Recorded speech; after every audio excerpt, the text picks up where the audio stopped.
A day of snorkeling and spearfishing off the coast of San Pedro has resulted in tragedy for a trio of friends.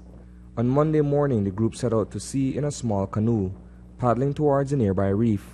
While 21-year-old Eric Garcia remained inside the kayak, colleagues Jamal Martinez and Joseph Hernandez both plunged into the choppy waters. Moments later, upon attempting to re-enter the vessel, it suddenly overturned.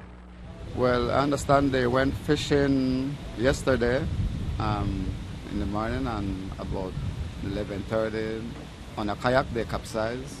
I understand two of the guys they jump out of the kayak to go I think spear, and when they tried to get back into the kayak, that's when the kayak flipped with my nephew that was in there, and then they started to drift because they were in a deep area. A distress call to local authorities on the island would later summon the Belize National Coast Guard to the vicinity. Yesterday at approximately 1300 hours, right, we received a call from the San Pedro police indicating of a flipped canoe in the area of Tres Cocos, in front of Tres Cocos.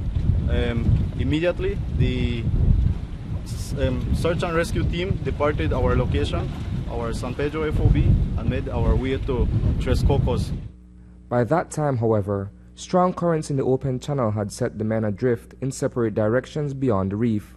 The high swells would prove rather difficult for Coast Guard personnel to quickly locate the missing trio.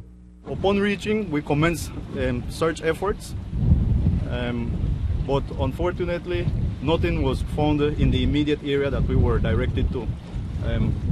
After which, we started combing along the reef, and like 45 minutes later, we came in contact with a small vessel, a small skiff that was on the area, and they gave us directions that one person had been recovered. That individual was 25-year-old Jamal Martinez, seen here wearing the red cap. There was a fisherman boat nearby, and one of them that was by the reef, the one that was by the reef, shouted. Somehow the fisherman heard him and come rescue him, but he couldn't go out through the channel to try to help rescue the other two. And they called for Coast Guard for about, they say it took about an hour and a half before they got there. Despite what some argue was delayed response, when the search and rescue team happened upon Hernandez, he was found clinging desperately onto a buoy. He was grabbing onto a buoy outside the reef, and we immediately recovered him and placed him on board our vessel. He gave us directions that another person was along with him, but unfortunately he was unable to swim along with him to hold onto the buoy. So minutes later he was out of scene. There was nowhere that he was seen at the time.